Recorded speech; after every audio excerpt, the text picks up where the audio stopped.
Terence McKenna once said it best, that science asks of you one miracle. That's the Big Bang. Yeah. There's one miracle. It really is kind of like a miracle. Yeah. If in the beginning there was nothing, and then God created the earth and the skies. And that's essentially what the Bible is trying to say. They're just doing it in a way. And the Bible got it right. They got the order right. Right. You know? I think it's based on an understanding that people had achieved. Because if you think about the Bible, right, and if all these people are correct about the original history of sophisticated civilization, if the Randall Carlsons and the Graham Hancocks and the Robert Shocks of the world and the John Anthony West, if they're correct in the timeline of, like, say, the most sophisticated society that we are aware of, which is Africa, if those people that lived in Africa 30,000, 40,000 years ago in Egypt, if they created a society that was infinitely more sophisticated than anything that we had ever seen before, like, how did they do that? Who did that? And what was that like? Like, what the fuck was that like? What was that world like back then? I mean, have you ever really stopped and tried to think and imagine what was that world like back then? I mean, well, how about that you have a similar world in Central and South America where they also had built things many thousands of years ago that still, like, how the fuck did you do that? Yeah. How'd you do that? Easter Island. How did y'all make those things? Yeah. How in the world? And then move them? Well, I think if those things go down and then people have to rebuild, I think it takes a long time before people figure out what happened. I think it takes a long time. And I think that's where a lot of the confusion that you see in the Bible comes from. Like, God made the earth and the sky and everything in like 6 days, right? And then on the 6th day, he rested. Okay. What are they actually saying, though? You're getting things that are translated from an oral history of 1,000 years, and then they're writing it down in Aramaic, they're writing it down in ancient Hebrew, and you're getting it many, many, many, many, many, many, many, many, many years later, long after. Diluted and all kinds of. Think about what people are willing to do today to the Constitution. Today. With all the information that we have about the dangers of this, think about what they're trying to do today. Now imagine what you would do if you had the real knowledge of the birth of the solar system, of the development of human beings, and the God energy of the universe, and you tried to translate it over an oral history because there's chaos, because there's no more cities anymore, and everyone's dead. And you're just like hunting and gathering as cave people, and you're trying to relay this origin story of mankind. And then it gets written down in parables, and it gets written down in Latin, and it gets translated over the years. And then people try, okay, then they sit down and they look at it many years later and they go, what the fuck were they trying to say? Like, what were they trying to say? Because so much of what they're trying to say, if you're really paying attention, like, it seems like it's kind of laid out like the origins of the universe. If in the beginning there was nothing, like they're talking about the Big Bang. If these scientists all agree, how did they know that then back there was then? light. That would be the Big Bang. Why wouldn't they assume back then that God was always around? Why would they assume that God had to make everything? Why would they assume that there was a beginning and an end just because they have a beginning and an end? Is that rational? Why would they assume that? And why did everybody assume that? Maybe because they fucking knew. Maybe because at one point in time, whether it's 10,000 years ago, 20,000 years ago, they had figured a lot of this shit out. Well, someone figured something out for the pyramids and the way that they were built to be aligned so perfectly with a true north. And just to be able to construct them. If those people were that smart, why wouldn't we imagine they had an understanding of the birth of the universe? Why wouldn't we imagine that they would have this bizarre understanding of the way morality and good and evil play out with human beings? Maybe they were right.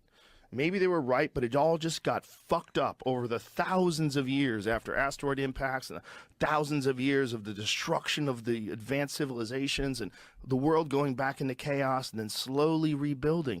And you're rebuilding with these ancient texts that you find in clay pots in Qumran. And you ever seen when they translate like the Dead Sea Scrolls and they lay them out and they have to try to figure out which pieces go with which scroll, and they do it based on DNA. All this DNA is from this cow, so let's take this scroll from this cow skin and put it together and try to read what the fuck they said. It's incredible. But it makes sense. It makes sense if you buy into the idea that there's been a restart of civilization. And then you go back and say, okay, what is the history of the Bible? Like, how old is it? What's the oldest version? Like, what's the oldest version of the stories? Like, yeah. Who knows? Right, the right. oral Who knows? version. Right. What was the original? Like, you're playing a game of Telegram, right, or telephone with over 1,000 years. Yeah. With who knows how many people. But if we've seen what the Egyptian people were able to build, what was that like? How sophisticated were they? And maybe what we're getting at in the Bible is just the longest game of telephone of a true story. It's just all kind of gumbled up in stories, and God's testing you and all this thing about, God telling this guy to kill his kid. Mate, it's just a little screwed up. But it's showing you that there are evil forces at play, and there are temptations. It's digestible lessons those. Yes. in a story that you can understand. Exactly. And that's but at why the heart of 7 it, there's days, some truth to it. Because what is a day to God? Yeah, what does that mean? Is that a billion years? Yeah. 1,000,000 years? 100 billion? Who knows? Who fucking knows? Yeah. Who knows? But it's presented in a way that you can digest it. Yes. And then our version of it is this simplified, uneducated, barbaric version that gets translated from people that are involved in sword fights. They're fighting each other with swords and hacking each other to death for thousands of years while they're telling this story. The Crusades, all these different things that people did during that time, horrific things. And during that time, they're doing it, many of them, in defense of their God, in defense of their religion. They're motivating people by these books. Yeah. It's fascinating stuff. It's fascinating. But when you hear a guy like Tucker Carlson saying that what else do you know, bro? Say what you know. Like, what makes you say that? Because if that really is what it is, that would make sense to me why the government would keep that information from people. Because if we found out that people were essentially just a vessel of souls, and that we are essentially designed to give birth to artificial intelligence, and then that will be the end of us. So that's why they're not worried about nuclear war. That's why they're not worried about the environment. That's why they don't give a fuck about anything. This is all coming to an end. We're there. Yeah. Like, we have it. We have it to the degree that people are already relying on it heavily. Yeah. Advertising agencies are relying on it to tell them how to cut a commercial, how present the logo needs to be in the commercial. Like, this is happening right now. Oh, yeah. This shit just appeared 3 years ago. Right. Pull up Ezekiel's description of what he saw. This is one of the favorite descriptions from the Bible, from the Old Testament, about UFOs that people love to bring up. Because Ezekiel has this thing that he describes, and it's the most bizarre depiction. I saw an immense dust storm come from the north, an immense cloud with lightning flashing from it, a huge ball of fire glowing like bronze. Within the fire were what looked like 4 creatures vibrant with life. Each had the form of a human being, but each also had 4 faces and 4 wings. Their legs were as sturdy and straight as columns, but their feet were hooved like those of a calf and sparkled with the fire like burnished bronze. On all 4 sides under their wings they had human hands. All 4 had faces and the wings touching one another. They turned neither one way nor the other. They went straight forward. Their faces looked like this. In front of a human face, on the right side, the face of a lion. On the left, the face of an ox. And in the back, the face of an eagle. So much for the faces. The wings were spread out with the tips of one pair touching the creature on either side. The other pair of wings covered its body. Each creature went straight ahead. Wherever the spirit went, they went. They didn't turn as they want. The 4 creatures looked like blazing fire or fiery torches. Tongues of fire shot back and forth between the creatures, and out of the fire, bolts of lightning. The creatures flashed back and forth like strikes of lightning. As I watched the 4 creatures, I saw something that looked like a wheel on the ground beside each of the 4-faced creatures. This is what the wheels looked like. They were identical wheels, sparkling like diamonds in the sun. They looked like they were wheels within wheels, like a gyroscope. They went in any of the 4 directions they faced, but straight, not veering off. The rims were immense, circled with eyes. When the living creatures went, the wheels went. When the living creatures lifted off, the wheels lifted off. Wherever the spirit went, they went, the wheels sticking right with them. For the spirit of the living creatures was in the wheels. When the creatures went, the wheels went. When the creatures stopped, the wheels stopped. When the creatures lifted off, the wheels lifted off, because the spirit of the living creatures was in the wheels. Over the heads of the living creatures was something like a dome, shimmering like the light, like a sky full of cut glass, vaulted over their heads. Under the dome, one set of wings was extended towards the other, with another set of wings covering their bodies. When they moved, I heard their wings. It was like the roar of a great waterfall, like the voice of the strong God, like the noise of a battlefield. When they stopped, they folded their wings. And then, as they stood with folded wings, there was a voice above the dome over their heads. Above the dome, there was something that looked like a throne, sky blue like a sapphire, with a human-like figure towering above the throne.